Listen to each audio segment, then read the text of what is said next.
happy to be joined now by the guy you see co-hosting ESPN's NFL matchup show during the regular season. It's former NFL safety, ESPN NFL analyst Matt Bowen joining us on the show, fresh off his latest write-up on ESPN.com, where he picked his 16 favorite team fits from the draft, and I am happy to report that there is a Bills player on this list. Matt, first, how you doing? Nice to see that Bills helmet in the background as well. Love it.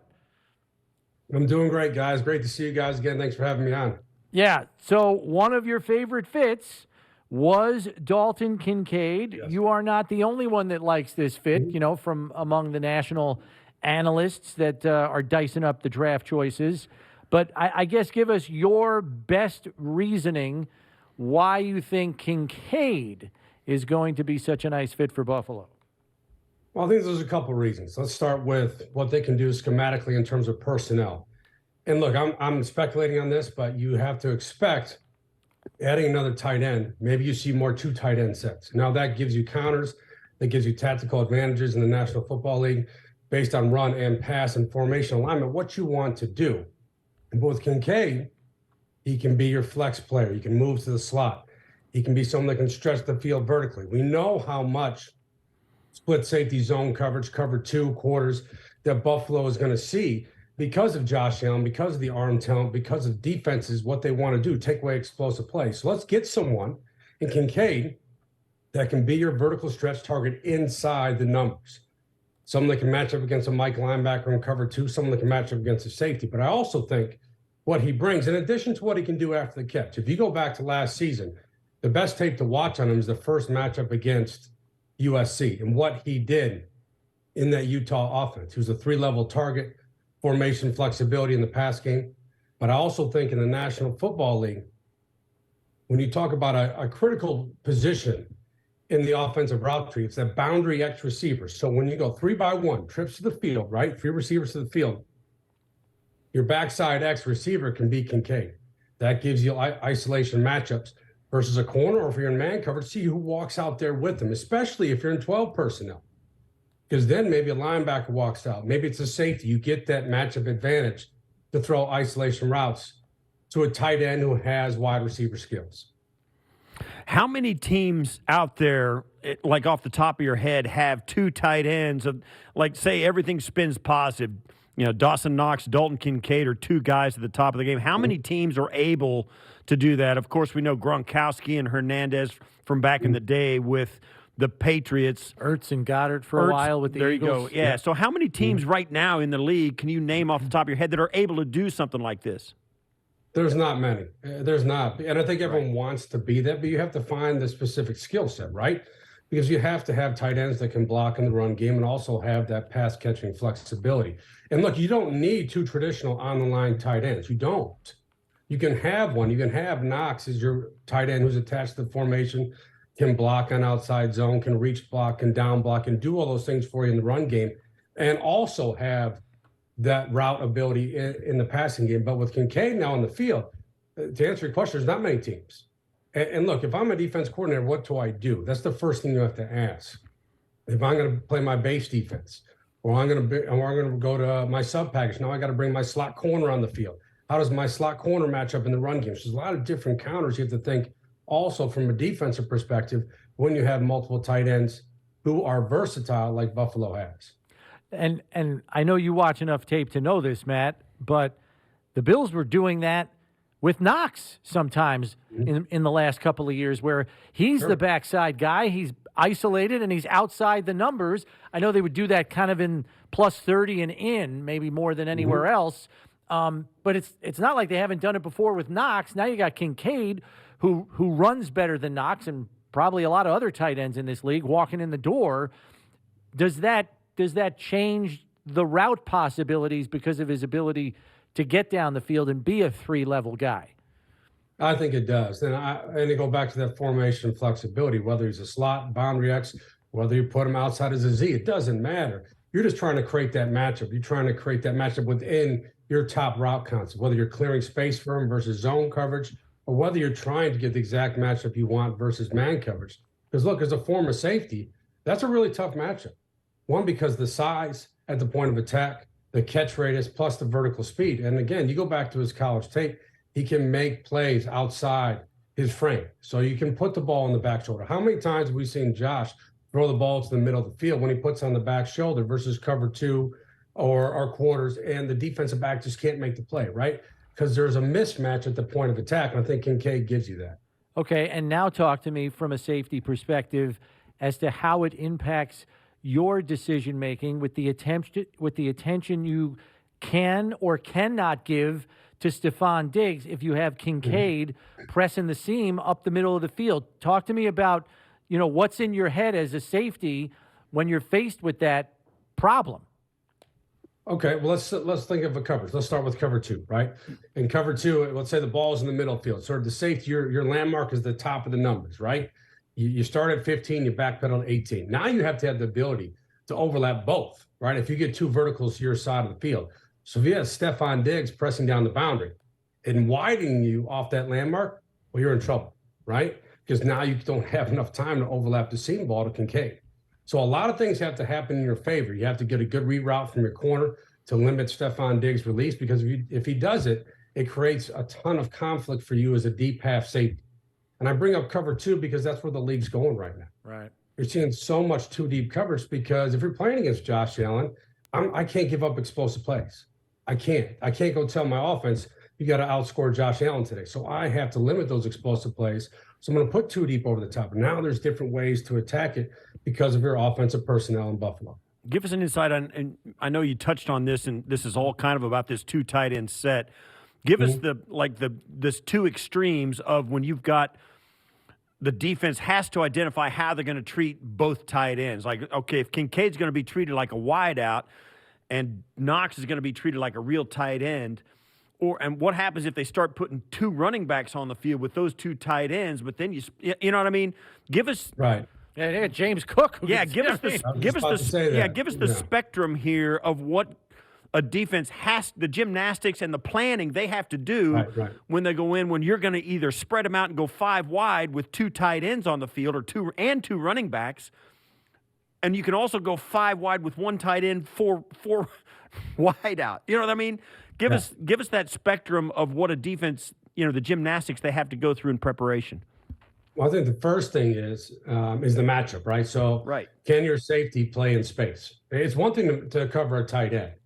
Look, if you can cover a tight end attached to the formation, you got defenders around you, you can impact the release, you can walk up and press, and there's I'm not saying it's easier, but there's more room there to get hands on the tight end coming off the line of scrimmage.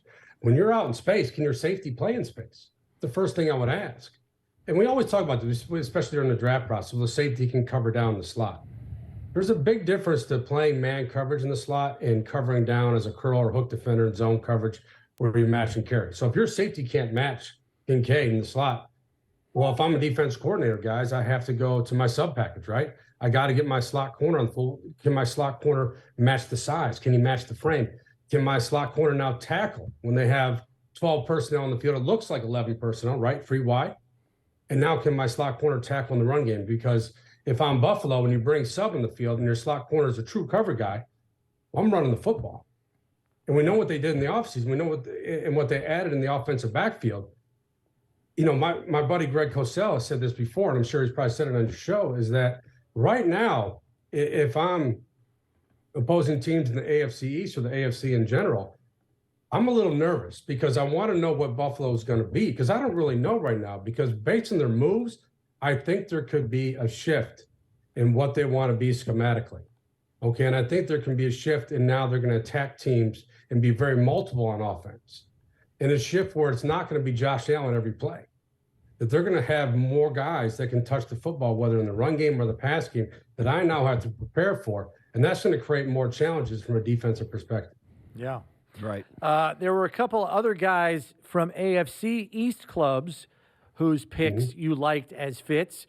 One of Steve's favorite guys, after I told him, hey, you may want to put on the tape and watch this fella, Devon Achane in Miami. Now, he only goes 188, Matt. So how much do you think that limits him, at least from a traditional back standpoint? Obviously, you can do the jet sweeps and all that stuff with him, but you like him as a fit. So that's fine. Tell us why, and then how you see Miami potentially utilizing him. Well, I'll tell you what, and I agree on the size. He does have an undersized frame for an NFL running back, but I'll tell you what, go watch the tape against SEC competition. Watch him against LSU. When he gets on a downhill track, he's very decisive as a runner. I mean, he really is.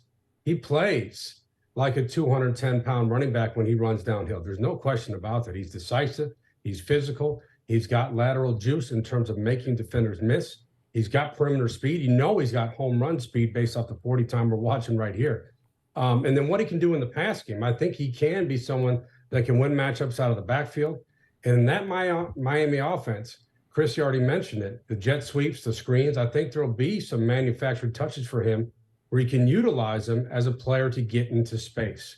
A matchup with Greg Cosell, we always call them motion movement players. And that means someone that can align in the backfield, can align in the slot, can align out wide. You find different ways to scheme for them because they have playmaking traits or a playmaking element to their game. And I think he's one of those players. And we know with Miami, what they have in the field right now is a lot of speed, right? Again, we talked about defensive counters and how you game plan. Well, that's going to impact how you game plan here as well because of what they can do with him within their offensive structure. Also, another AFC East team who seemed to get a perfect fit were the New England Patriots. They have always long leaned on their corners as much as any team in the league.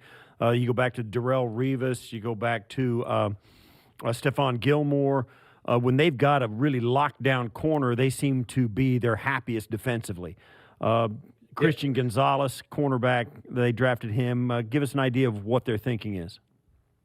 Well, I think the first thing is there, Steve, is if you look at their coverage percentages and what they play, they're over 60% single high coverage. And what that is cover one man free and cover three zone coverage. Christian Gonzalez is an ideal fit for that. He's got backfield vision to play in the deep third in cover three. And he's got really high level coverage traits, really fluid, lower body flexibility. He can open and run. He's got recovery speed. He's got transition speed to break in the football.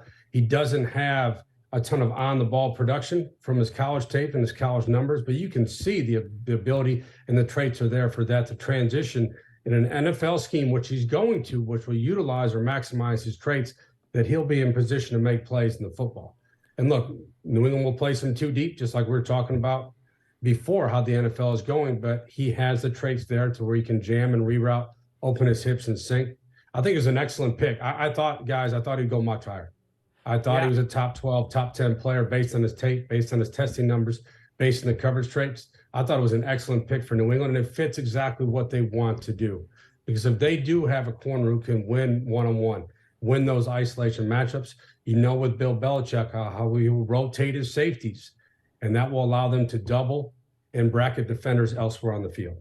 Yeah, I mean, I know you watch a ton more tape than I do, Matt. I can't remember watching a corner make playing corner look effortless. Like, it doesn't even look like he's straining or trying to flip his hips, run with a guy, reroute. Not, he would bite on a double move and recover in 3 steps. Like, I can't remember seeing that. Can you point to anybody who makes playing corner, and granted it's at the college level, but I can't remember a guy making it look that effortless? No, there's not many corners like that that are so fluid and smooth in their movements, right? I mean, it almost looks at times like he's a wide receiver running routes in terms of understanding where he's going and the ability just to change directions and not, what he doesn't show is any lower body tightness, right? Yeah. And usually with corners who are 6 foot plus, you're going to get some lower body tightness. It's understandable. They're tall corners, but with him, he plays like a smaller player in terms of his movement traits. And like I said, I was really surprised he was still on the board, later in the first round when New England picked him. And as you talk about, how this draft ends up, it always, the marquee of the draft is and always will be the quarterbacks who were taken in it. These guys, we had 3 out of the first 4 picks go, or 4 out of the first 5. All these guys. Give us your synopsis on how these quarterbacks are, the kind of situations they fell into. Who do you think might be have surprising success? If certainly Bryce Young is expected to be at least as good as he can stay healthy. What about the others? Yeah, I agree with you on Bryce Young with Frank Reich's offense. If you look at Frank Reich's system, a lot of crossers, a lot of overs. They will use empty. They'll scheme throws for the quarterbacks. They'll have answers for both man and zone coverage and create open voids for the quarterback to throw. I agree on Bryce Young going number one. I know he has, an undersized frame, a narrow frame at the position, but his tape was the best. There was no question about it. We watched the Bama tape and watch how he played the position, watch how he processed both pre and post snap. I thought he was the best quarterback in this class. I think C.J. Stroud, when you watch his college tape, just such a natural thrower, accuracy, especially at the third level. And I think that's very important in today's NFL. It's one thing to be accurate on crossers and unders, but when you can attack, second and third level voids down the field like he did at Ohio State and do it from the pocket. And plus, with C.J. Stroud, and throughout the process, his draft process, you have to look at what he did in the Georgia game, right? You have to grade that at a higher level, given the stage he played on and given the competition. I thought it was one of the best games he played because he was forced to work outside of structure, right? To not have perfect clean pockets like he did in some Big Ten games, where he had to go to his second reaction skills, make throws in the run, use his legs to get outside the pocket. I thought it was an excellent tape for him. I'm really excited for Anthony Richardson. I really am. During the draft process at ESPN, we had to come up with our favorite pro comp. And for me, Anthony Richardson was Josh Allen. And the reason I say that is because of the physical tools, the physical traits. He has the size of the quarterback position, high-end arm talent, can move inside and outside of the pocket. And when he gets outside the pocket, like we're watching right now, he's an offensive playmaker. I think the situation he went to in Indianapolis with Shane Steichen, the new head coach, and how they can scheme for him based on what Steichen did last season in Philadelphia with Jalen Hurts, you're going to put him in positive positions. We have to understand this is a young quarterback who's only had, I think, 13 career college starts. Right. So you can't deal in saying, well, this is what he's going to be. You don't know that yet because he has tremendous upside at the position because of those tools, because of what he can be in terms of pro development. I'm excited for him. I think he went to a great landing spot. And we know that the landing spot means everything for every player, but especially quarterbacks. You go into a positive environment with great coaching talent around you in a system that works for you. I think this was a great spot for Anthony Richardson. Last one I got for you, Matt. With Rodgers now in New York, obviously Hackett's there as the OC. He's got a couple of his running mates from Green Bay there, and Lazard and Cobb. So should we just expect Green Bay offense all the way and nothing changes, or might there be a few tweaks? Because it just looks like just press play and off you go, run the Green Bay offense. Right. Well, I think the Green Bay offense will be the core of what they do in New York, but every coach and every quarterback too will have adjustments to make based on what they did, what they saw last year, what the tendencies are of NFL defenses now, and how they can attack those defenses. But it is a perfect fit for Aaron Rodgers. We know that because he produced MVP numbers in that offense before. And you look at New York and some of their young talent, especially a player like Garrett Wilson, who had very productive numbers last season. You have to be honest, with mid to low level quarterback play in New York last season. Now he gets a player who has won a Super Bowl, who has won MVPs, who is one of the most natural throwers this league has ever seen, and can also create outside of structure. So if you're looking for a player in New York that could really have a breakout season, to me, it's got to be Garrett Wilson because of that offensive structure and because of the upgrade with Aaron Rodgers at quarterback.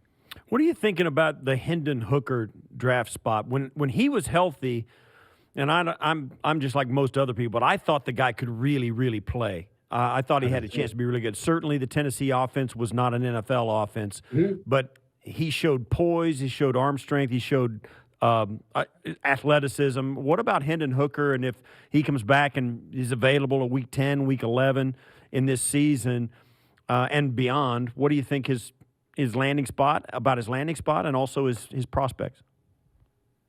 Well, I agree with you, Steve. I'm based on his tape at Tennessee and the offense you mentioned. It was an air raid system. So there will be a transition period moving to the NFL. But look what the situation he's in, like you brought up. Jared Goff is the unquestioned starter right now in Detroit. So a young quarterback can learn behind a veteran quarterback. That's very important, especially someone who's coming off an injury and going through an offensive transition.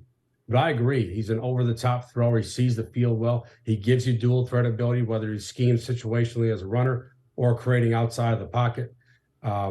I think he's, in terms of post snap, how he processes what he sees, those are all positives to his game. Here's the question I'll ask you, Stephen. What if Jared Goff plays at a high level this year and takes Detroit to the playoffs?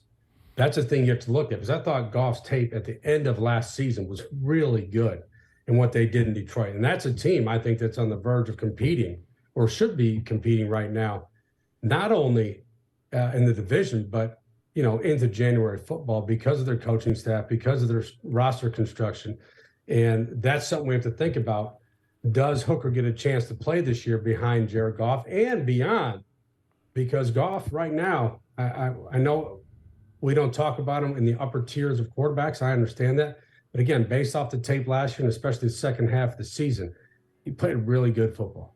Well, it's the Detroit's been sitting in the same division as the Green Bay Packers with Brett Favre and Aaron Rodgers, and now Jordan Love. Maybe the Lions are going to do the exact same thing and let Hendon Hooker gestate for a couple of years rather than just a half a year. I like the spot that he's in.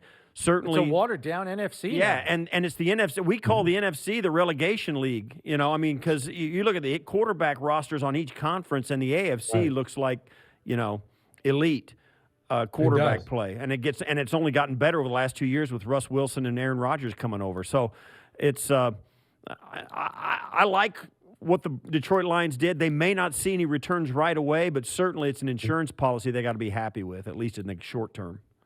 Yeah, I agree with you. And that's why you make the pick, because you see the developmental upside. You go back to the college tape. You talk about the offensive transition into the NFL, and now you put him in a situation, and we know he's coming off the injury, but even so, where he doesn't have to be forced to play right away, where he can learn behind a veteran quarterback who started in a Super Bowl, who's played a lot of football in this league. And that is, and Steve, this is one of the best teaching tools for a young player. It's to learn from a veteran and see not only how they play, how they study, how they prepare, what they do pre and post practice. All that stuff goes into developing a pro player. Matt, thanks for the time. As always, we appreciate you making time for us. We'll catch up with you down the line, all right? Enjoy your off season, whatever's left of it. All right, guys. Thank you.